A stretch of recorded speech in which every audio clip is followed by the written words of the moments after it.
मैं इंदिरा गांधी ਨੂੰ ਇੱਕ ਕਾਤਲ ਸਮਝਦੀ ਹਾਂ। ਇੰदिरा गांधी ਕਾਤਲ ਸੀ ਜਿਹਨੇ ਦਰਬਾਰ ਸਾਹਿਬ ਤੇ ਅਕਾਲ ਤਖਤ ਤੇ ਤੋਪਾਂ ਤੇ ਟੈਂਕਾਂ ਦੇ ਨਾਲ ਢਹਿ ਢੇਰੀ ਕਰਕੇ ਗੋਲੀਆਂ ਦੇ ਨਾਲ ਛਡਵਾ ਦਿੱਤਾ ਸਭ ਕੁਝ। ਕਿ ਜਿਸ ਤਰੀਕੇ ਨਾਲ ਦਿੱਲੀ 'ਚ ਇੱਕ ਕਨਸਪੀਰੇਸੀ ਨਾਲ ਸਾਜ਼ਿਸ਼ ਨਾਲ ਇੱਕ ਭਾਈਚਾਰੇ ਨੂੰ ਕੋ ਕੇ ਮਾਰਿਆ ਗਿਆ ਦਰਿੰਦਗੀ ਦੇ ਨਾਲ, ਤੁਹਾਡਾ ਪਰਿਵਾਰ ਵੀ ਭੁਗਤ ਭੋਗੀ ਹੈ। ਮੈਂ ਦਰਸ਼ਕਾਂ ਲਈ ਜਾਣਨਾ ਚਾਹੁੰਦਾ ਗੁਰਦੀਪ ਜੀ, ਉਸ ਮੰਜ਼ਰ ਨੂੰ, ਉਹ ਦਰਦਨਾਕ ਜਿਹੜੀ ਹੈਗੀ ਹੈ ਵਰਤਾਰੇ ਨੂੰ ਕਿੱਦਾਂ ਦੇਖਿਆ ਤੁਸੀਂ, ਕਿਵੇਂ ਹੰਡਾਇਆ? ਘਰ ਦੇ ਵਿੱਚ ਜਦੋਂ ਕੋਈ ਇੱਕ ਵੀ ਮੌਤ ਹੋ ਜਾਂਦੀ ਹੈ ਨਾ ਅਚਨਚੇਤ, ਤੇ ਉਹ ਵੀ ਬੰਦਾ ਨਹੀਂ ਭੁੱਲ ਸਕਦਾ। ਅਸੀਂ ਤੇ ਆਪਣੀ ਅੱਖਾਂ ਦੇ ਸਾਹਮਣੇ ਦੇਖਿਆ ਸਾਡਿਆਂ ਨੂੰ ਕਿਵੇਂ ਕੋ ਕੇ ਗਲਾਂ ਦੇ ਵਿੱਚ ਜ਼ਾਹਿਰ ਪਾ ਕੇ, ਮੂੰਹਾਂ ਦੇ ਵਿੱਚ ਪੈਟਰੋਲ ਪਾ ਕੇ ਟੀਆਂ ਹੋਈਆਂ ਲਾਸ਼ਾਂ, ਤੜਪਦੇ ਹੋਏ ਸਾਡੇ ਰਿਸ਼ਤੇਦਾਰ। ਮੇਰੇ ਦੋ ਦਿਓਰ ਸਨ ਜਿਹੜੇ, ਉਹਨੇ ਦੋ ਭਰਾਵਾਂ ਨੂੰ ਜਦੋਂ ਅੱਗ ਲਗਾਈ ਗਈ ਮੂੰਹ ਦੇ ਵਿੱਚ ਆ ਕੇ ਘਰੋਂ ਖਿੱਚ ਕੇ ਬਾਹਰ, ਉਹ ਝੁਲਸਦੇ ਹੋਏ ਅਸੀਂ ਕਿਵੇਂ ਦੇਖੇ, ਉਹ ਤੜਪਦੇ ਹੋਏ ਕਿਵੇਂ ਦੇਖੇ, ਉਹ ਮੇਰਾ ਖਿਆਲ ਹੈ ਜ਼ਿੰਦਗੀ ਵਿੱਚ ਮਰਦੇ ਦਮ ਤੱਕ ये चीज साढ़े की थी अच्छी अच्छी बोल नहीं सकते। आपने जो दिल्ली में हुआ, लोगों से मुलाकात भी करी, उनसे पूछा भी, आपने नजदीक से देखा कि कैसे हुआ?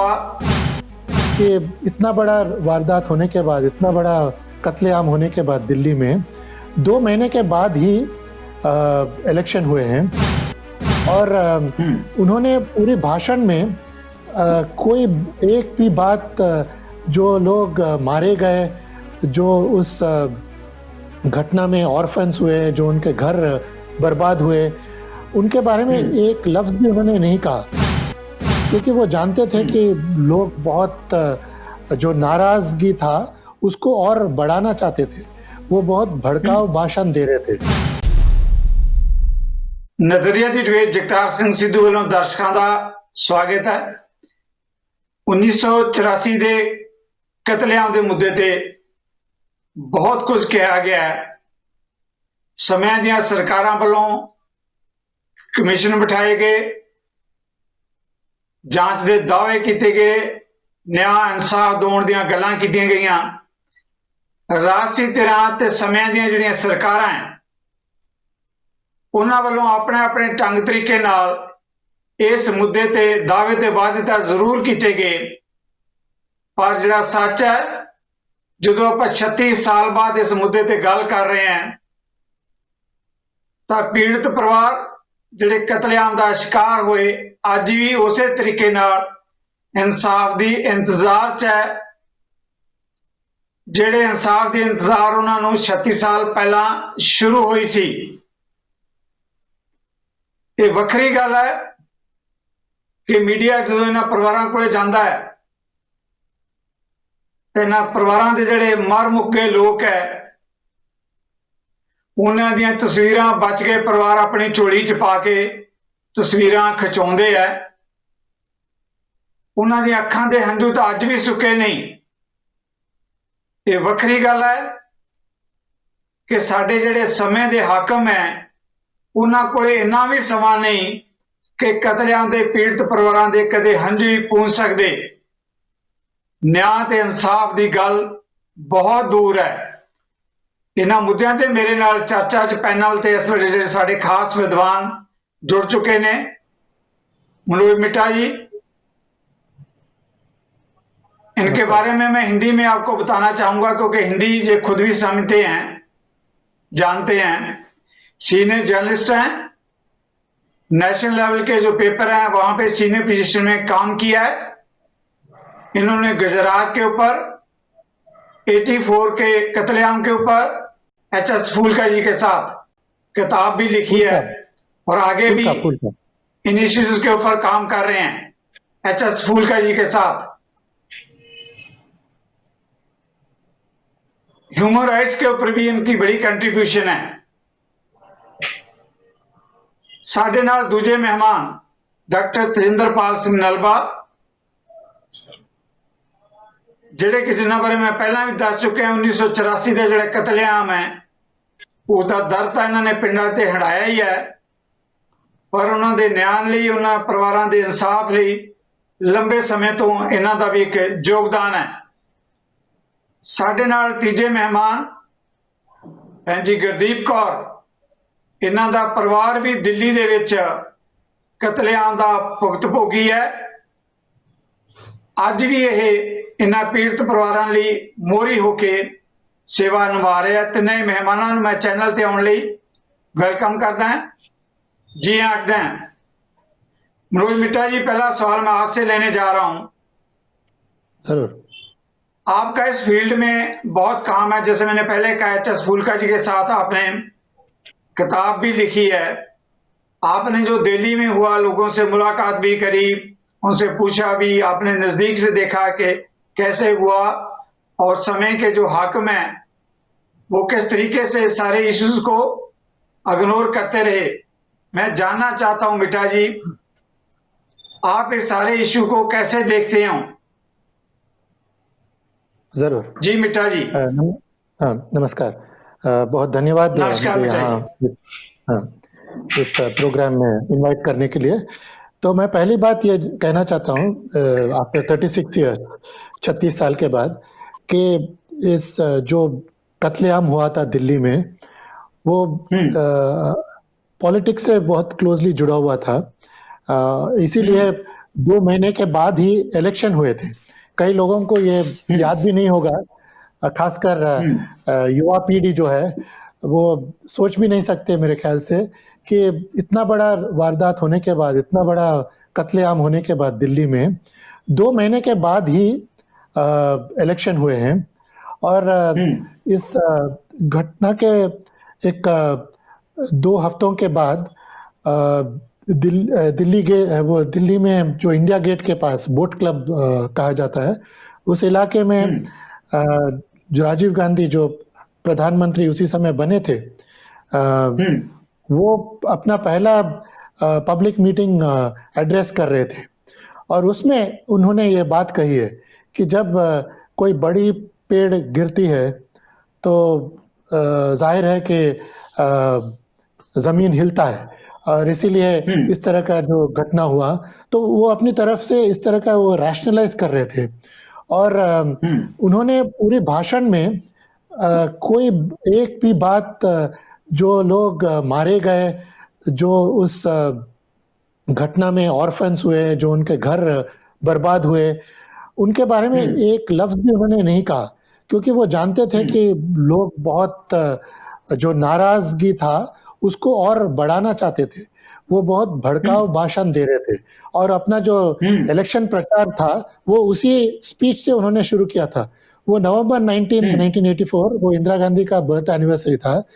तो उस से उन्होंने जो एक एग्जाम्पल एस्टैब्लिश किया कि ऐसा हम ये बहुसंख्यकवाद कहते हैं, मतलब जो मेजॉरिटी कम्युनिटी है उसको आप भड़काओ और उसको आप नाराजगी दिलाओ और उसको एक इनसिक्योर फील करवाओ, उससे आपको फायदा होगा।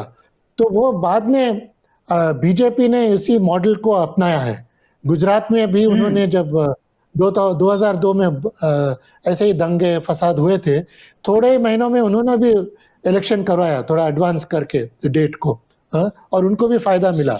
तो इस तरह का ये मैं एक बात खत्म करना चाहता हूँ, क्योंकि आज के तारीख में कांग्रेस को एक सेक्युलर पार्टी माना जाता है, लेकिन 1984 को अब जब ध्यान में रखेंगे तो उसका जो रोल था वो बिल्कुल भिन्न था। वो सेक्युलर बिल्कुल नहीं था, जबकि वो इतना कम्युनल था। उस इलेक्शन में इतना मेजॉरिटेरियनिज्म का फायदा उन्होंने उठाया कि बीजेपी दिल्ली में पूरे 7 सीट हार गई थी, और बाद में उसने ये सबक सीखा कि हमको भी ऐसा ही कुछ करना चाहिए। और बाद में बाबरी मस्जिद हो, जो भी हो, वैसे ही उन्होंने तरीका अपनाया कि हिंदुओं को या मेजॉरिटी कम्युनिटी को हमको इंस्टिगेट करना है। तो ये जो है डेमोक्रेसी के लिए बिल्कुल ठीक नहीं है। तो इस माहौल में न्याय के बारे में सोचना या उम्मीद करना बहुत मुश्किल हो गया था, क्योंकि बाकी जो इंस्टीट्यूशंस थे, कोर्ट हो, पुलिस हो, वो बहुत ही इससे अफेक्ट हुए थे। हालांकि वो हम ये भी कह सकते हैं मीडिया भी बहुत अफेक्ट हुआ था। उन दिनों में बहुत कम लोग इसके बारे में लिखने के लिए तैयार थे। सभी लोग वो उस वेव में स्वीप हो गए थे। तो इसीलिए जो पहले 2-3 साल जो बर्बाद हो गया था इस माहौल में, तो उसके वजह से फिर बाद में एविडेंस मिलना, बाद में न्याय दिलवाना बहुत मुश्किल हो गया था। तो और एक बात मैं कहना चाहता हूँ, 36 साल के बाद जी ये जो अभी न्याय मिलना, एविडेंस मिलना और भी मुश्किल हो गया, क्योंकि कई लोग मारे गए, एविडेंस मिलना मुश्किल है, विटनेसेस मर गए, विक्टिम्स भी मर गए, तो और कई जो कल्प्रिट्स है वो भी अब बहुत बूढ़े हो गए या मर भी गए। तो हमको ये सोचना है कि इतने साल के बाद भी ये जो इतना बड़ा घटना हुआ हमारे इतिहास में, उसके बारे में सच बोलना, उसके बारे में एक एक्नॉलेज करना अभी भी बहुत मुश्किल है। मतलब दिल्ली में मुश्किल से एक जगह है, एक जो रकाबगंज गुरुद्वारे में कई सालों से कुछ एक मेमोरियल बनाने का एक प्रोग्राम बनाया गया था, वो अभी तक पता नहीं क्या किस स्टेज में। सच की दीवार, सच की दीवार, हाँ, उसका नाम रखा है सच की दीवार, सच की दीवार। और जो इलाकों में कई वाकई मैसेकर्स हुए, जैसे त्रिलोकपुरी हो, मंगोलपुरी हो, सुल्तानपुरी हो, या साउथ दिल्ली में पालम कॉलोनी हो, तो वहां पर कई लोग 100, 200, 300 लोग मारे गए, और वहां एक भी चिन्ह नहीं है उनको कमेमोरेट करने के लिए, उनको याद दिलाने के लिए, और उनको लोगों को सबक सिखाने के लिए कि इस तरह का नहीं होना चाहिए और इससे कैसा दूर होना चाहिए। और एक मेमोरियल नहीं है, और आज तक कहीं भी एक म्यूजियम नहीं है जो गंभीरता से एक balanced, objective, accurate, non partisan manner उसके बारे में बताए लोगों को, आगे पीढ़ियों को बताए। जी, आप आपने बहुत बड़ा इशू जो है उसको लेकर हम हमारे दर्शकों के सामने आप आ रहे हो। इस इशू के ऊपर हम आपके साथ बात करेंगे। अभी दूसरे गेस्ट के साथ हम बात करते हैं। Manoj ji, thank you very much. बाद में आता हूं मैं आपके पास।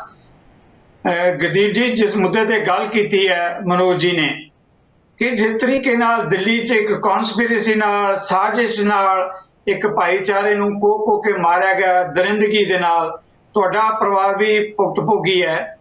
मैं दर्शकों लिए जानना चाहुंदा गुरदीप जी, उस मंजर नूं, वो दर्दनाक जिहड़ी हैगी है वरतारे नूं किदां देखिया, तुसीं किवें हंडाया अपने परिवार ने, अपने पिंडे ते? गुरदीप जी, 36 साल हो गए जी इस चीज ਨੂੰ। ਇਹਨਾਂ 36 ਸਾਲਾਂ ਵਿੱਚ ਕੋਈ ਇੱਕ ਦਿਨ ਵੀ ਇਹੋ ਜਿਹਾ ਨਹੀਂ ਜਦੋਂ ਅਸੀਂ ਆਪਣੇ ਰਿਸ਼ਤੇਦਾਰਾਂ ਨੂੰ ਯਾਦ ਨਾ ਕੀਤਾ ਹੋਵੇਗਾ, ਜਾਂ ਅਸੀਂ ਆਪਣੀਆਂ ਉਹਨਾਂ ਸਾਰੀਆਂ ਛੋਟੀਆਂ-ਛੋਟੀਆਂ ਚੀਜ਼ਾਂ ਨੂੰ ਯਾਦ ਨਹੀਂ ਕੀਤਾ ਹੋਵੇਗਾ।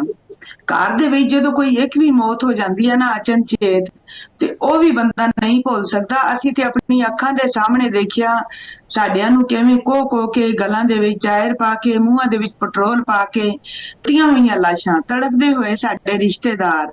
ਮੇਰੇ 2 ਦਿਓਰ ਸਨ ਜਿਹੜੇ, ਉਹਦੇ 2 ਭਰਾਵਾਂ ਨੂੰ ਜਦੋਂ ਅੱਗ ਲਗਾਈ ਗਈ ਮੂੰਹ ਦੇ ਵਿੱਚ ਆ ਕੇ ਘਰੋਂ ਖਿੱਚ ਕੇ ਬਾਹਰ, ਉਹ ਝੁਲਸਦੇ ਹੋਏ ਅਸੀਂ ਕਿਵੇਂ ਦੇਖੇ, ਉਹ ਤੜਫਦੇ ਹੋਏ ਕਿਵੇਂ ਦੇਖੇ, ਉਹ ਮੇਰਾ ਖਿਆਲ ਹੈ ਜ਼ਿੰਦਗੀ ਵਿੱਚ ਮਰਦੇ ਦਮ ਤੱਕ ਇਹ ਚੀਜ਼ ਸਾਡੇ ਆਏਗੀ ਤੇ ਅਸੀਂ ਇਹ ਚੀਜ਼ ਭੁੱਲ ਨਹੀਂ ਸਕਦੇ। ਤੁਸੀਂ ਉਸ ਟਾਈਮ ਇਹ ਹੋ ਰਿਹਾ ਸੀ ਕਿ ਅੱਗਾਂ ਲੱਗੀਆਂ ਹੋਈਆਂ, ਕੋਈ ਚੀਜ਼ ਦਿਖਾਈ ਨਹੀਂ ਸੀ ਦੇ, ਲੋਕਾਂ ਦੀਆਂ ਪ੍ਰਾਪਰਟੀ ਬਰਬਾਦ ਕੀਤਾ ਜਾ ਰਿਹਾ ਸੀ। ਕਿ ਦੇ ਸਿਰ ਤੋਂ ਇਹ ਕਿ मैं इंदिरा गांधी ਨੂੰ ਇੱਕ ਕਾਤਲ ਸਮਝਦੀ ਹਾਂ। ਇੰਦਰਾ ਗਾਂਧੀ ਕਾਤਲ ਸੀ ਜਿਹਨੇ ਦਰਬਾਰ ਸਾਹਿਬ ਤੇ ਅਕਾਲ ਤਖਤ ਤੇ ਤੋਪਾਂ ਤੇ ਟੈਂਕਾਂ ਦੇ ਨਾਲ ਢਹਿ ਕਰਕੇ ਗੋਲੀਆਂ ਦੇ ਨਾਲ ਛਡਵਾ ਦਿੱਤਾ ਸਭ ਕੁਝ। ਹਜ਼ਾਰਾਂ ਨਿਰਦੋਸ਼ਾਂ ਨੂੰ ਉੱਥੇ ਕਤਲੇਆਮ ਕਰਵਾਇਆ ਗਿਆ। ਸਰੋਵਰ ਸਾਹਿਬ ਲਾਸ਼ਾਂ ਦੇ ਨਾਲ ਤੇ ਖੂਨ ਦੇ ਨਾਲ ਭਰ ਦਿੱਤੀ। ਜੇ ਕੋਈ ਅਣਖੀਲਾ ਮਾਂ ਦਾ ਪੁੱਤ ਜਿਨ੍ਹਾਂ ਨੇ ਕਸਮ ਖਾ ਲਈ ਕਿ ਅਸੀਂ ਇੱਥੇ ਦਾ ਬਦਲਾ ਲਵਾਂਗੇ, ਤੇ ਇਹਨਾਂ ਨੂੰ ਇਹ ਵੀ ਪਤਾ ਸੀ ਕਿ ਜਿਨ੍ਹਾਂ ਨੇ ਇੰਦਰਾ ਗਾਂਧੀ ਦਾ ਉਹ ਤੇ ਉਸੇ ਟਾਈਮ ਗ੍ਰਿਫਤਾਰ ਹੋ ਗਏ, ਉਹਨਾਂ ਨੂੰ ਫਾਂਸੀ ਮਿਲ ਹੀ ਜਾਣੀ ਸੀ। ਇਹਨਾਂ ਨੇ 3 ਮਹੀਨੇ ਵੀ ਉਹਨਾਂ ਨੂੰ ਜਿੰਦਾ ਨਹੀਂ ਰਹਿਣ ਦਿੱਤਾ। ਤੇ ਇਹਨਾਂ ਨੇ ਫਿਰ ਇੱਕ ਕਾਤਲ ਹੋਰ ਪੈਦਾ ਹੋਇਆ ਸਮਝੁਕੀ ਰਾਜੀਵ ਗਾਂਧੀ, ਜਿਹੜਾ ਉਸ ਟਾਈਮ ਪ੍ਰਧਾਨ ਮੰਤਰੀ ਦੀ ਸਹੁੰ ਚੁੱਕ ਇੱਕ ਐਮਰਜੈਂਸੀ ਮੀਟ ਨੇ ਆਪਣੀ ਕੋਠੀ ਦੇ ਵਿੱਚ, ਉੱਥੇ ਇਹਨੇ ਸਾਰੇ ਸਰਦਾਰਾਂ ਦੀਆਂ ਵੋਟਰ ਸੂਚੀਆਂ ਸਨ ਉਹ ਮੁਹੱਈਆ ਕਰਵਾਈਆਂ, ਲੋਹੇ ਦੀਆਂ ਰਾਡਾਂ, ਇਹਨਾਂ ਨੂੰ ਟਾਇਰ, ਇਹਨਾਂ ਨੂੰ ਇੱਕ ਚਿੱਟਾ ਜਿਹਾ ਕੋਈ ਪੈਟਰੋਲ ਕੋਈ ਪਾਊਡਰ ਸੀ ਜਿਹੜਾ ਦੂਰ ਸਿੱਟ ਕੇ ਅੱਗ ਲਗਾਉਂਦੇ ਸਨ, ਤੀਲੀ ਤੇ ਅੱਗ ਲੱਗ ਜਾਂਦੀ ਸੀ। ਇਹਨਾਂ ਨੇ ਲੋਕਾਂ ਵਾਸਤੇ ਯੋਜਨਾਬੰਦ ਤਰੀਕੇ ਦੇ ਨਾਲ ਇਹ ਸਾਰਾ ਕੋਈ ਤਿਆਰ ਕਰਕੇ ਰਾਤੋਂ ਰਾਤ ਰਾਜੀਵ ਗਾਂਧੀ ਨੇ ਹੁਕਮ ਦਿੱਤੇ कि ਜਿਹਦੇ ਇਲਾਕੇ ਵਿੱਚ ਜਿਤਨੇ ਜ਼ਿਆਦਾ ਕਤਲੇਆਮ ਹੋਣਗੇ, ਜਿਤਨੇ ਜ਼ਿਆਦਾ ਪ੍ਰਾਪਰਟੀਆਂ ਸਿੱਖਾਂ ਦੀਆਂ ਸਾੜੀਆਂ ਜਾਣਗੀਆਂ, ਲੁੱਟੀਆਂ ਜਾਣਗੀਆਂ, ਜਿੰਨੀਆਂ ਧੀਆਂ ਭੈਣਾਂ ਦੀਆਂ ਇੱਟਾਂ ਲੁੱਟੀਆਂ ਜਾਣਗੀਆਂ, ਉਹਨਾਂ ਨੂੰ ਵੱਡੇ ਅਹੁਦਿਆਂ ਦੇ ਨਾਲ ਰਹੇਗਾ, ਵਜ਼ੀਰੀਆਂ ਦਿੱਤੀਆਂ ਜਾਣਗੀਆਂ। ਇਸ ਚੀਜ਼ ਦਾ ਬੜੀ ਚੰਗੀ ਤਰ੍ਹਾਂ ਪਤਾ ਸੀ ਕਿ ਇਹਨਾਂ ਨੇ ਉਹਨਾਂ ਨੂੰ ਵੱਡੇ ਅਹੁਦੇ ਆ। ਅਸਲ ਜਿਹੜੇ ਉਹ 36 ਸਾਲ ਹੋ ਗਏ ਸ਼ਰੇਆਮ ਦੰਦ ਦਨਾਦੇ ਫਿਰਦੇ ਨੇ। ਇੱਕ ਉਹ ਸੱਜਣ ਕੁਮਾਰ ਨੂੰ ਪਿਛਲੇ ਸਾਲ ਅੰਦਰ ਹੋਇਆ, ਬਾਕੀ ਸਾਰੇ ਹਜੇ ਜਗਦੀਪ ਸਿੰਘ ਬਾਹਰ ਆ। ਉਹ ਕਮਲ ਨਾਥ ਜਿਹੜਾ ਉਹਨੂੰ ਮੁੱਖ ਮੰਤਰੀ ਬਣਾ ਕੇ ਸਾਡੇ ਲੋਕਾਂ ਦੇ ਸਿਰਾਂ ਤੇ ਬਿਠਾਇਆ, ਸਾਡੇ ਜ਼ਖਮਾਂ ਤੇ ਕਾਂਗਰਸ ਨੇ ਹਮੇਸ਼ਾ ਹੀ ਲੂਣ ਛਿੜਕਣ ਵਾਲੀ ਜਿਹੜੀ ਗੱਲ ਕੀਤੀ, ਕਰੇਟ ਕੇ ਸਾਡੇ ਜ਼ਖਮਾਂ ਨੂੰ 36 ਸਾਲਾਂ। ਅਸੀਂ ਲੋਕ ਨਾ ਤੇ ਅਸੀਂ ਵੇਚਾਂ ਨਾ ਅਸੀਂ ਮੋਇਆ ਵੇਚਾਂ। ਅਸੀਂ ਉਸ ਟਾਈਮ ਜਦੋਂ ਸਾਡੇ ਨਾਲ ਵਾਪਰੀ, ਜਦੋਂ 84 ਦੇ ਵਿੱਚ ਕਤਲੇਆਮ ਹੋਏ, ਲੋਕੀ ਕਹਿੰਦੇ ਦੰਗੇ, ਮੈਂ ਕਹਿੰਦੀ ਹਾਂ ਦੰਗੇ ਨਹੀਂ ਹੋਏ, ਕਿਸੇ ਪਾਸਿਓਂ ਵੀ ਦੰਗੇ ਨਹੀਂ ਸਨ। ਇਹ ਦੰਗੇ ਉਹ ਹੁੰਦੇ ਨੇ ਜਦੋਂ ਦੋ ਧਿਰਾਂ ਆਪਸ ਵਿੱਚ ਭਿੜ ਜਾਂਦੀਆਂ। ਇਹ ਤੇ ਇੱਕ ਤਰਫਾ ਕਤਲੇਆਮ ਸੀ, ਨਰਸਿੰਘਹਾਰ ਸੀ ਸਾਡੇ ਲੋਕਾਂ ਦਾ। ਸਾਡੀਆਂ ਧੀਆਂ ਭੈਣਾਂ ਦੀਆਂ ਇੱਜ਼ਤਾਂ ਕਿਵੇਂ ਲੁੱਟੀਆਂ ਇਹਨਾਂ ਲੋਕਾਂ ਨੇ, ਦਰਿੰਦਿਆਂ ਨੇ, ਇਹਨਾਂ ਕਾਤਲਾਂ ਨੇ ਕਿਵੇਂ ਸਾਡੇ ਨੌਜਵਾਨ ਬੱਚਿਆਂ ਨੂੰ ਕੋਹ ਕੇ ਮਾਰਿਆ। ਉਹਨਾਂ ਦੀਆਂ ਲਾਸ਼ਾਂ ਸਾਡੇ ਭੈਣ ਭਰਾਵਾਂ ਦੀਆਂ ਲਾਸ਼ਾਂ ਜਿਹੜੀਆਂ ਕੁੱਤੇ ਤੇ ਸੂਰ ਖਿੱਚਦੇ ਰਹੇ 3 ਦਿਨ 3 ਰਾਤਾਂ। ਇਹ ਨੰਗਾ ਨਾਚ ਚੱਲਿਆ ਉੱਥੇ ਦਿੱਲੀ ਦੇ ਵਿੱਚ, ਪਟਨਾ, ਕਾਨਪੁਰ, ਬਖਾਰੋ, ਹੋਰ ਸਾਰੇ ਕਿਤੇ। ਬਖਾਰੋ ਦੇ ਵਿੱਚ ਦੇਖੋ ਤੁਸੀਂ 37 ਸਿੱਖਾਂ ਨੂੰ ਜਿੰਦਿਆਂ ਨੂੰ ਲੋਹੇ ਦੀ ਸਟੀਲ ਦੀ ਭੱਠੀ ਵਿੱਚ ਪਾ ਦਿੱਤਾ ਗਿਆ। ਸਾਡੇ ਲੋਕਾਂ ਦਾ ਕਸੂਰ ਕੀ ਸੀ? ਅਸੀਂ ਇਸ ਹਿੰਦੁਸਤਾਨ ਦੇ ਵਿੱਚ, ਮੈਂ ਕਹਿੰਦੀ ਹਾਂ ਹਿੰਦੁਸਤਾਨ ਅੰਗਰੇਜ਼ਾਂ ਤੋਂ ਆਜ਼ਾਦ ਹੋਇਆ ਪਰ ਕਾਂਗਰਸ ਤੋਂ ਗੁਲਾਮ ਰਿਹਾ ਹੈ ਸਾਰੀ ਉਮਰ। ਜੀ ਬਹੁਤ ਵੱਡਾ ਧੱਕਾ, ਸਾਡੇ ਵੱਡੇ ਬਜ਼ੁਰਗ ਜਿਹੜੇ ਗੱਲਾਂ ਦੱਸਦੇ ਸਨ, ਇਹ 47 ਤੋਂ ਵੀ ਬਦਤਰ ਹੋਇਆ ਜੋ ਇੱਥੇ ਧੀਆਂ ਭੈਣਾਂ ਦੀਆਂ ਇੱਜ਼ਤਾਂ ਲੁੱਟੀਆਂ ਗਈਆਂ। ਭੈਣ ਜੀ ਬਹੁਤ ਵੱਡਾ ਦੁਖਾਂਤ ਹੈ ਜਿਸ ਦਾ ਤੁਸੀਂ ਜ਼ਿਕਰ ਕਰ ਰਹੇ ਹੋ। ਮੈਂ ਇਸੇ ਇਸ਼ੂ ਤੇ ਦੁਆਰਾ ਵੀ ਆਣਾ, ਮੈਂ ਤੁਹਾਡੇ ਵੱਲ ਦੁਆਰਾ ਗੱਲ ਕਰਦੇ ਹਾਂ ਆਪਾਂ ਜੀ। ਆਪਾਂ ਦੁਆਰਾ ਗੱਲ ਕਰਦੇ ਹਾਂ ਗੁਰਦੀਪ ਜੀ ਮਾਮਲੇ ਤੇ। ਕਾਫੀ ਦੇਰ ਤੋਂ ਡਾਕਟਰ ਨਲਵਾ ਜੀ ਵੀ ਇੰਤਜ਼ਾਰ ਕਰ ਰਿਹਾ। ਡਾਕਟਰ ਨਲਵਾ, ਤੁਸੀਂ ਮਨੋਜ ਜੀ ਨੂੰ ਸੁਣਿਆ, ਤੁਸੀਂ ਭੈਣ ਜੀ ਗੁਰਦੀਪ ਉਹਨਾਂ ਦੇ ਕਮੈਂਟਸ ਵੀ ਸੁਣੇ ਹੈ। ਕਿਸ ਤਰੀਕੇ ਨਾਲ ਪਰਿਵਾਰ ਤਬਾਹ ਹੋਏ 1984 ਦੇ ਕਤਲੇਆਮ 'ਚ। ਤੁਸੀਂ ਬਹੁਤ ਕੰਮ ਕੀਤਾ ਹੈ ਇਸ ਮਾਮਲੇ 'ਚ। ਡਾਕਟਰ ਨਲਵਾ, ਮੈਂ ਜਾਣਨਾ ਚਾਹੁੰਦਾ ਹੈ ਆਪਣੇ ਦਰਸ਼ਕਾਂ ਲਈ ਕਿ ਜੋ ਪਰਿਵਾਰ ਜਿਹੜੇ ਐਡਾ ਵੱਡਾ ਜਿਨ੍ਹਾਂ ਨੇ ਸੰਤਾਪ ਭੋਗਿਆ, ਉਹਨਾਂ ਦੀ ਮੌਜੂਦਾ ਸਥਿਤੀ ਨੂੰ ਤੁਸੀਂ ਕਿਵੇਂ ਦੇਖਦੇ ਹੋ?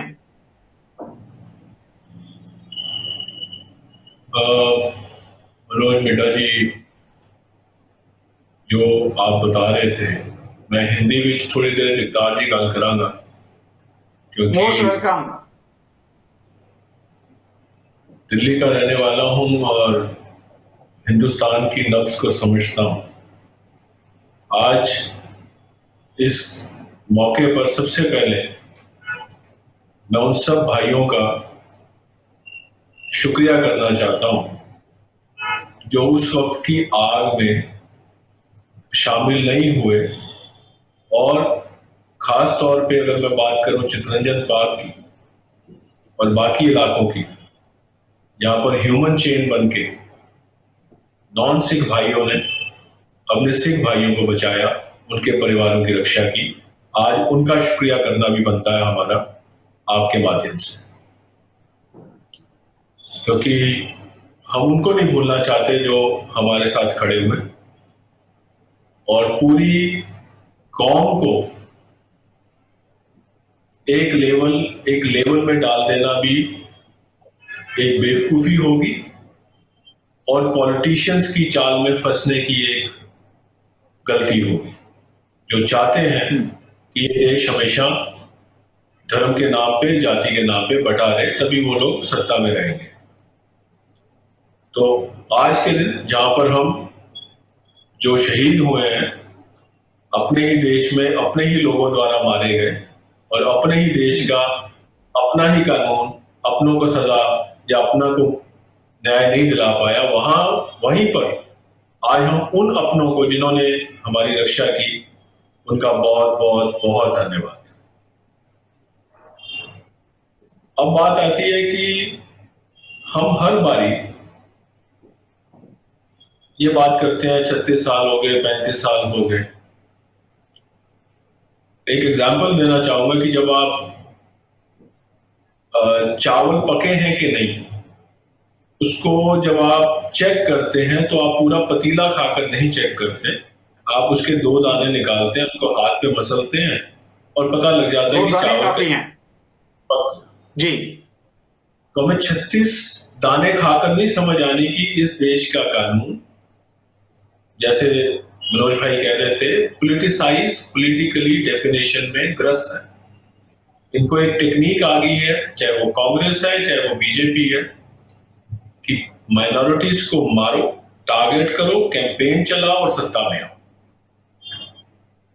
इसलिए आज के बाद चाहे मेरा खुद का परिवार, और मैं भी फुल्का जी के साथ इन केसेस में काफी लड़ाई लड़ी है, उनसे मेरे पारिवारिक संबंध भी हैं, स्पिरिचुअल रिलेशंस भी हैं और रिश्तेदार भी हैं। अब ये लड़ाई को दूसरे लेवल पे लेके जाना, क्योंकि दो दुश्मन हैं जो हमें तंग कर रहे हैं। एक दुश्मन है वो हिंदुस्तान की मेंटालिटी, जो चाहती नहीं है कि इंडियंस की तरह रहे। उनको उनकी सिस्टम ऑफ करप्ट पॉलिटिक्स के लिए इंडियन स्पिरिट वाले लोग खतरा है, B it of any religion.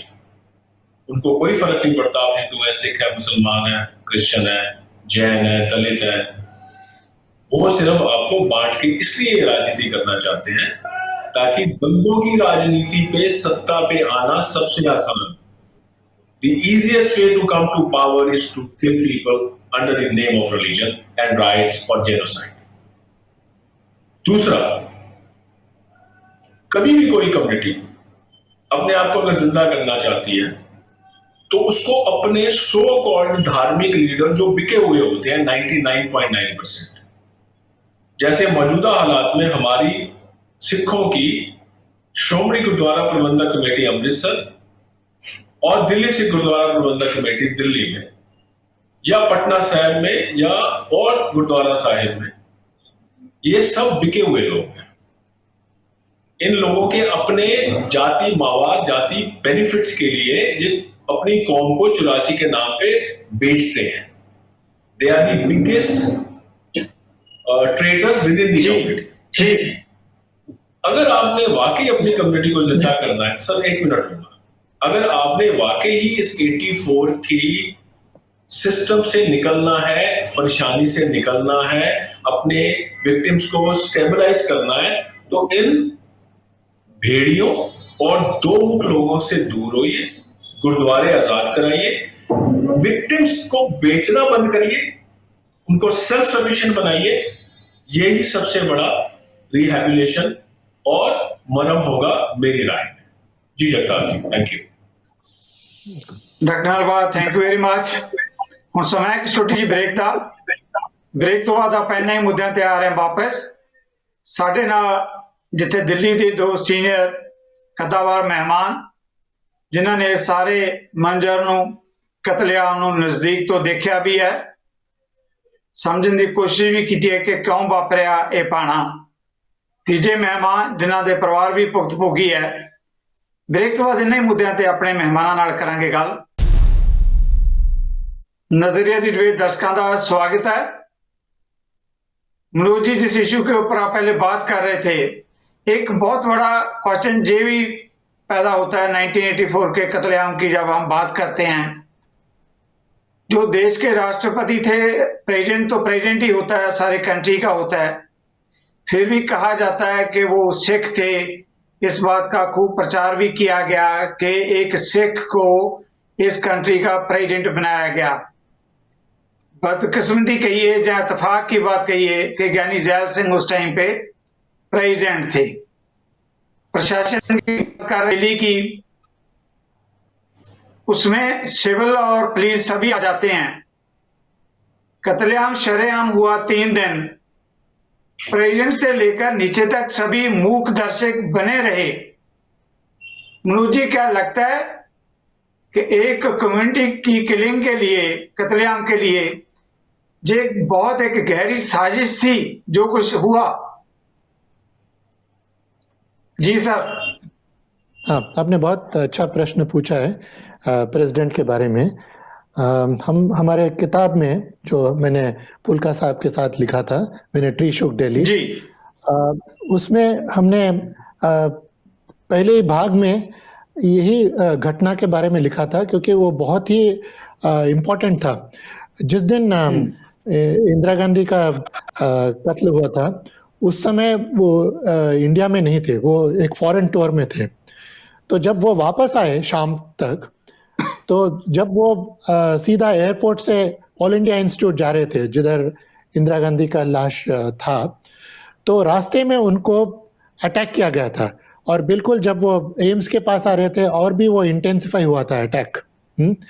और जब पुलिस के सामने इस तरह का वायलेंस हुआ, targeting the first citizen of the country, मतलब देश के राष्ट्रपति को भी उन्होंने नहीं छोड़ा।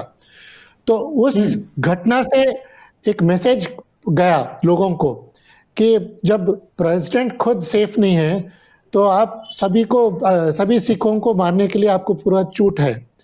कोई आपको रोकेगा नहीं, कोई आपके खिलाफ कार्रवाई नहीं होगा। इस तरह का मैसेज 31 अक्टूबर 1984 शाम को दिल्ली में ऑल इंडिया इंस्टीट्यूट के पास से लोगों को गया। इसीलिए अगले दिन सवेरे 6 बजे से शुरू हुआ वायलेंस, मतलब मर्डर्स उसी समय शुरू हुआ। अक्टूबर 31 को कोई मर्डर नहीं हुआ, ऐसे ही थोड़े असॉल्ट्स हुए थे, लेकिन एक भी मर्डर नहीं हुआ था। ये जो सिस्टमैटिक प्रोग्राम जो हुआ था, मास किलिंग्स जो हुए थे, वो नवंबर 1 को शुरू हुआ, और नवंबर 3 तारीख को जब वो उनका जो क्रिमेशन हुआ, उस समय जितना सडनली वायलेंस शुरू हुआ नवंबर 1 सवेरे को, उतना ही सडनली वो नवंबर 3 दोपहर को खत्म हो गया था, जैसे कि किसी ने नल बंद कर दिया। तो उससे ही आपको पता चलेगा कितना वो ऑर्गेनाइज था। और उन दिनों में कई हफ्तों तक गवर्नमेंट वाज इन डिनाइल, मतलब वो नहीं बताते थे कि वही मानते थे कि बहुत बड़ा पैमाने पर, बहुत बड़ा स्केल पर किलिंग्स हुए। इस तरह का किलिंग्स कभी पहले नहीं हुए और उसके बाद भी कभी नहीं हुए, और उस समय वो मानने को तैयार नहीं थे। तो वो ज़्यादा से ज़्यादा, बहुत मुश्किल से वो 200-300 ऐसा कुछ मानना शुरू करी थी। जो प्रधानमंत्री थे राजीव गांधी उस समय, और होम मिनिस्टर थे पीवी नरसिम्हा राव, ये सब उनके तरफ से इतना ही फिगर्स आ रहे थे। और बाद में जब रंगनाथ मिश्रा कमीशन ने अपनी तरफ से, उन्होंने पूरा वाइट वॉश किया, मतलब उन्होंने पूरा कवर अप में एंगेज थे। उन्होंने सरकार को क्लीन चिट दिया, रूलिंग पार्टी को क्लीन चिट दिया, कोई नेता उसमें शामिल नहीं था, उस तरह का उन्होंने एक फाइंडिंग दिया। उसके बावजूद उनको मानना पड़ा कि जो फिगर्स दे रहे थे डेथ टोल का, वो सही नहीं है, उसको एक सिस्टमैटिकली कोई उसको देखना पड़ेगा। तो उन्होंने एक कमिटी अपॉइंट किया था, आहूजा कमिटी। वो उस समय दिल्ली सरकार में होम सेक्रेटरी थे, तो उनके निगरानी में एक कमिटी सेटअप किया गया था। तो ये फरवरी 87 में उन्होंने अपना काम शुरू किया, वो कमिटी, मतलब वायलेंस होने के 1.5 साल बाद। और उस एडवांस स्टेज में उन्होंने, फिर उतना लेट स्टेज में उन्होंने जो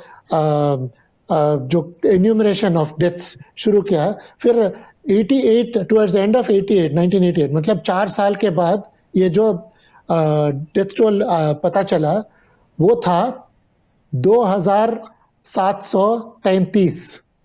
मतलब इतना बड़ा फिगर दिल्ली सिर्फ ये दिल्ली के बारे में, जैसे मैडम अभी कह रहे थे, बोकारो में, कानपुर में कई जगह हुए थे अटैक्स, ट्रेन्स में भी हुए, मिलिट्री वालों को भी नहीं छोड़ा गया। तो वो सब अलग है।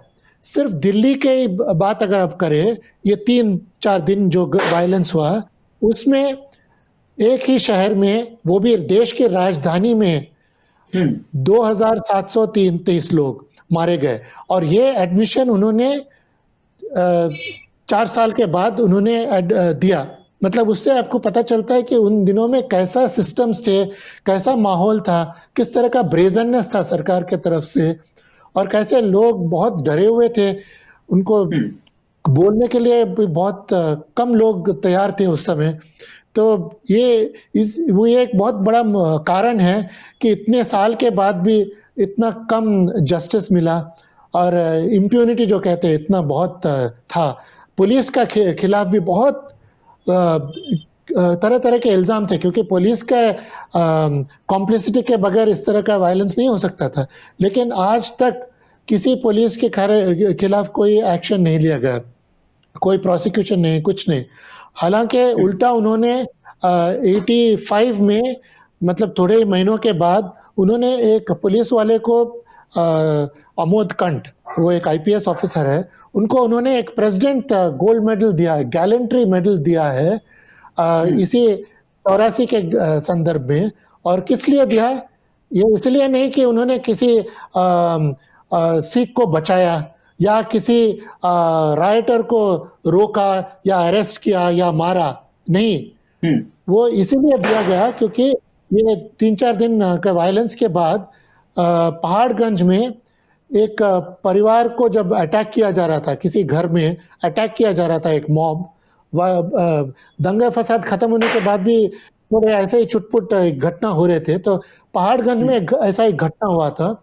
तो उन्होंने सेल्फ डिफेंस में, उस परिवार के पास लाइसेंस वेपन थे, तो उसका उन्होंने इस्तेमाल किया सेल्फ डिफेंस में। इतने सारे लोग मरने के बाद, 4-5 दिन के बाद जब उन्होंने सेल्फ डिफेंस में फायर किया, तो इन्होंने एक प्रचार किया कि ये पंजाब से आए थे रिवेंज लेने के लिए, अभी हिंदुओं को मारने के लिए, ये एक शुरुआत है, तो हमने रोका। तो क्या शर्मनाक कहा है।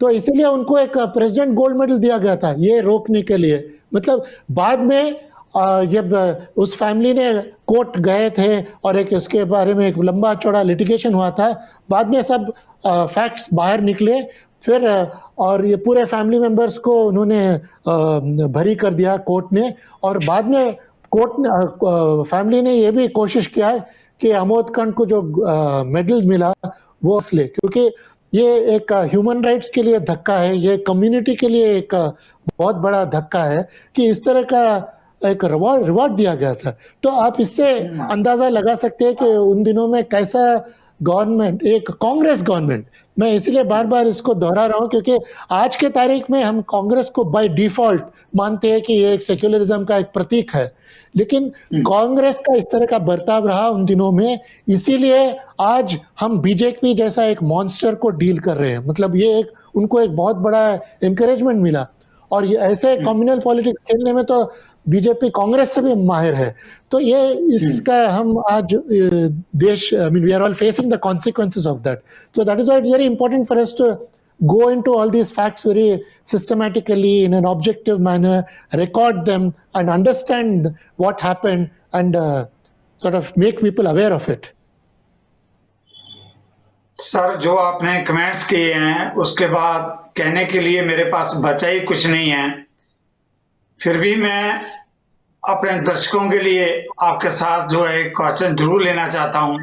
जैसे आपने कांग्रेस के रोल के बारे में बताया कि कांग्रेस ने कैसे किया, कैसे मेडल मिला उन लोगों को, उसके बाद भी सर लंबा समय, 3 डिकेड्स बहुत लंबा पीरियड होता है, बाद में भी सरकारें आई, सिस्टम बदलते रहे पॉलिटिकल, फिर भी जस्टिस फिर भी नहीं मिला।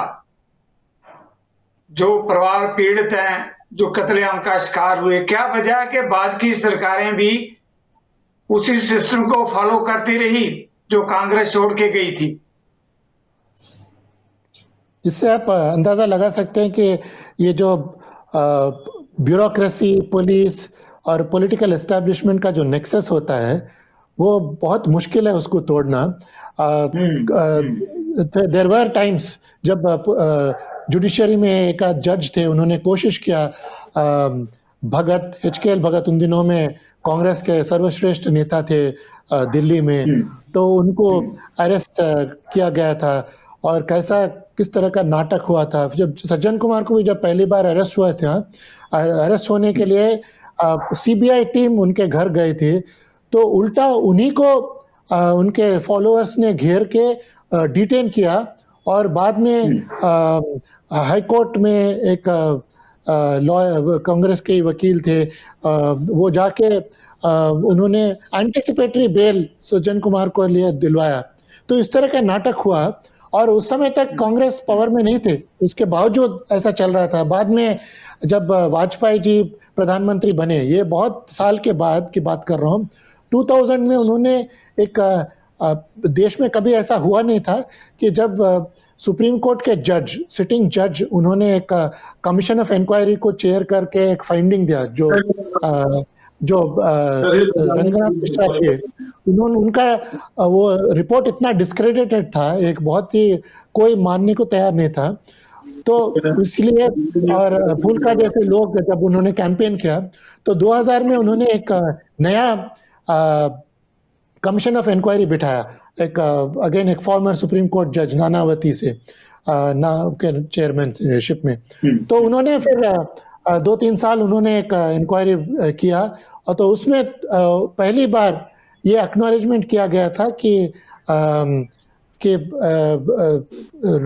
रूलिंग पार्टी के लीडर्स उसमें शामिल थे। और तो जब उसके बाद जो मनमोहन सिंह प्रधानमंत्री थे, उसके बाद भी उन्होंने कोशिश किया कि इस रिपोर्ट को ना माने, तो उन्होंने एक ATR पहला दिया, वो रिजेक्ट करते हुए कि नानावती रिपोर्ट को हम नहीं मान रहे, क्योंकि उन्होंने कांग्रेस और राजीव गांधी सरकार के खिलाफ कुछ फाइंडिंग्स दिया, तो उसको मानने के लिए तैयार नहीं थे। फिर 2-3 दिन तक बहुत सिविल सोसाइटी में उसके खिलाफ बहुत आक्रोश था, बहुत फिर प्रेशर में आए ऑपोजिशन लीडर्स भी, उन्होंने बहुत प्रोटेस्ट किया, फिर उनको अपना बयान बदलना पड़ा, फिर उन्होंने माना।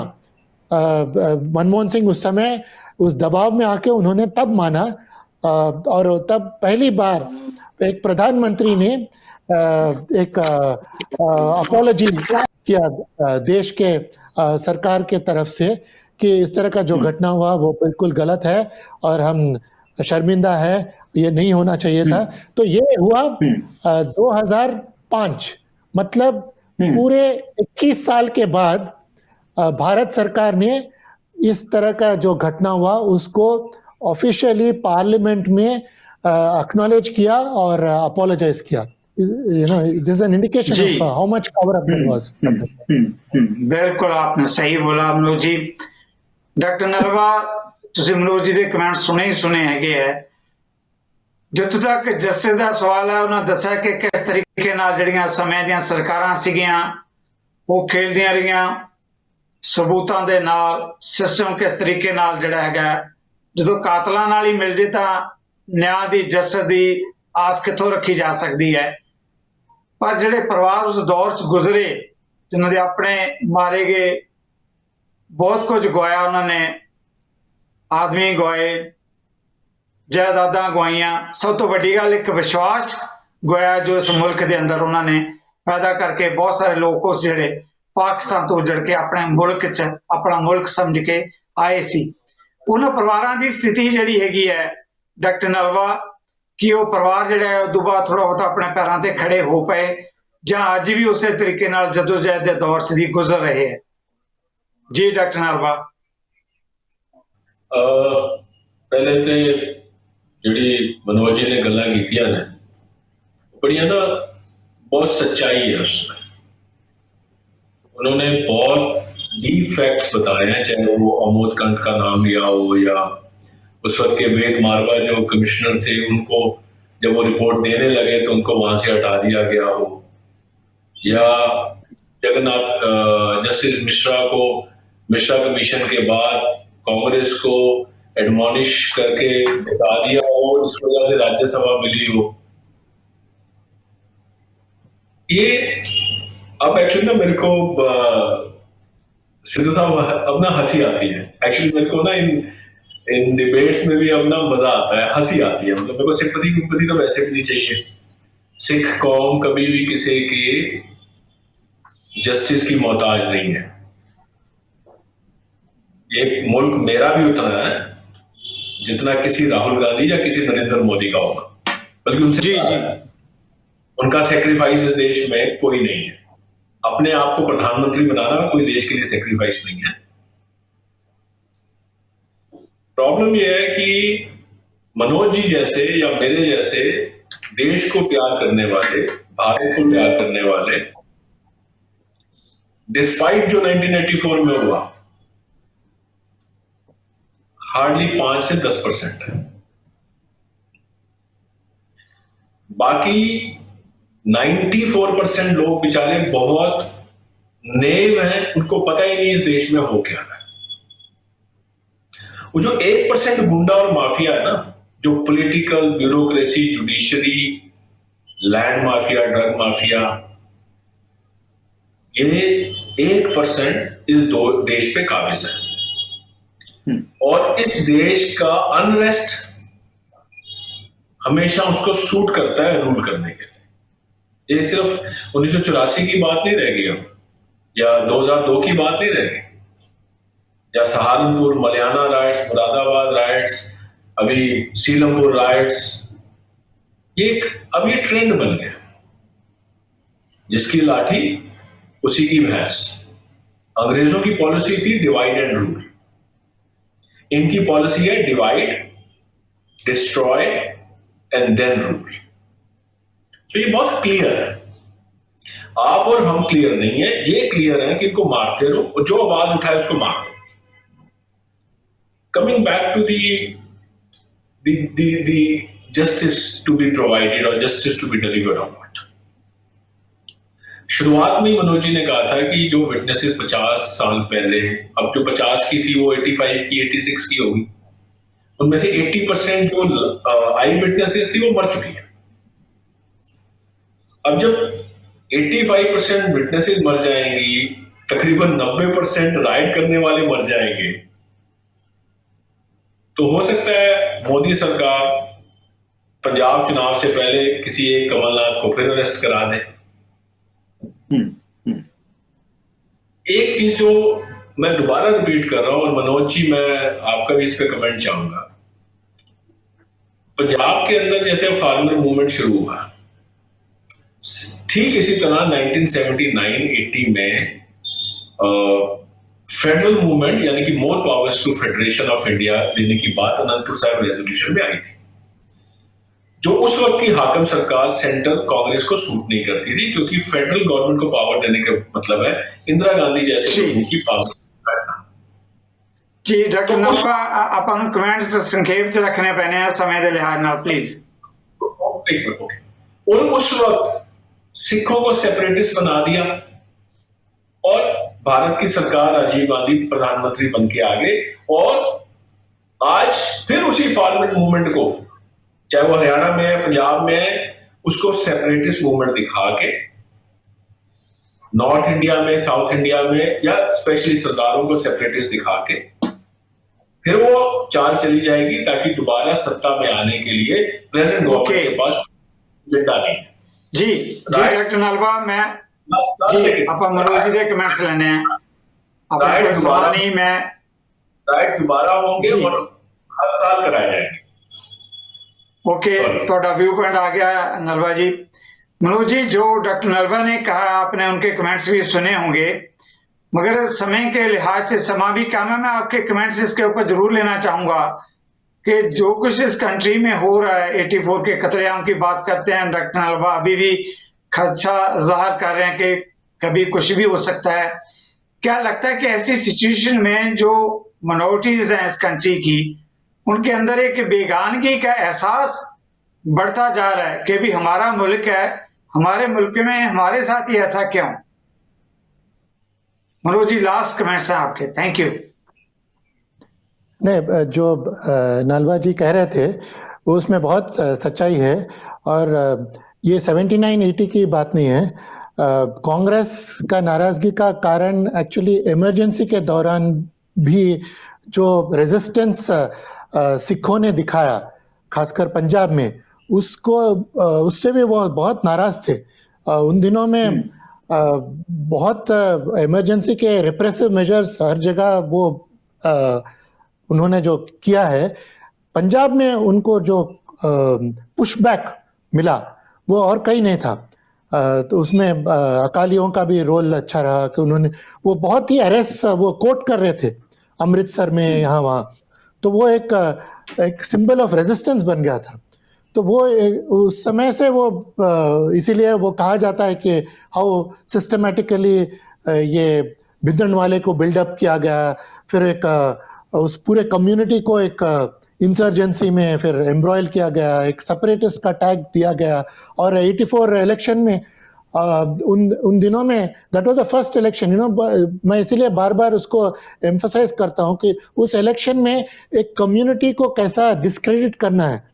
वो प्रचार में वो ओपनली वो कहते थे, जब कोई अपोजिशन लीडर हिम्मत दिखाया जस्टिस के बारे में पूछने के लिए कि 84 दंगों में जो हुआ, कांग्रेस ने जो उसमें उनका हाथ था वो ठीक नहीं है, तो अगर ऐसा कोई किसी ने हिम्मत दिखाया बात करने के लिए, तो इमीडिएटली कांग्रेस की तरफ से, राजीव गांधी के तरफ से खासकर इमीडिएटली कहा जाता था कि ये देशद्रोही है, ये they are party to the conspiracy to split the country, मतलब ये एक बहुत बड़ा साजिश था। तो उसको जैसे आजकल भी कहा जाता है कि जो विरोधी हैं वो देशद्रोही हैं, आजकल भी सब ऐसे ही कहा जाता है। ये 84 में हमने पहली बार देखा है कांग्रेस के मुंह से, और आजकल जो बीजेपी इसी टेक्निक को उन्होंने एक लेवल को ले गया है। तो आजकल उनके पास जो मीन्स अवेलेबल है, इंटरनेट है, सोशल मीडिया है, जो आजकल उनके पास जो पैसे है, जो इंडस्ट्रीज उनके जो बैक करते हैं, इलेक्टोरल बॉन्ड्स है, in different ways they have suborned institutions and all sorts of safeguards have gone। तो अब ये जो अथॉरिटेरियनिज्म जो चल रहा है, तो ये सब उसके सीड्स, उसके जो इनिशियल साइंस है वो 84 में हमको नजर आते हैं। इसीलिए इस घटना को हम कई एंगल से हम देख सकते हैं, कई लेसन्स है उसको सीखने के लिए। ओके मनोज जी, डॉक्टर नलबा, भैन जी गुरदीप, तुहाडा तिन्हां दा बहुत बहुत धन्नवाद। एक अहम सवाल जिहड़ा साडे मेहमानां ने इस डिस्कशन दे विच, डिबेट दे विच छड्डिआ है, 1984 दा कतलेआम बहुत वड्डा सवाल छड्ड के जा रहा है। 84 दे कतलेआम च जिहड़े बीज बीजे गए सी, कि राजसी धिरां कौमी पद्धर ते उस फसल दे बीज अज भी बो रही हैं? कि सोचा जा सकता है जो माहौल के अंदर 84 दे जिहड़े कतलेआम दे दोषी है उन्होंने मिलेगी सजा? इस सवाल के नाल ही एक बार मैं मुड़ फिर तुहाडे सारिਆਂ ਵੱਲੋਂ अपने मेहमानों का धन्नवादी हैं। तुहाडे कोलों भी लवांगा इजाजत। सत श्री अकाल। ਤੁਸੀਂ हैरान तो जरूर हो रहे हो कि एक बंदा पैंट कमीज पा के ट्रैक्टर चला रहा है, खेती कर रहा है। साडा हर एक प्रोग्राम देखण ते साडे नाल जुड़न लई सबसक्राइब करो चैनल पंजाबी ते नोटिफिकेशन लई बेल आइकन वाले बटन ते क्लिक करो।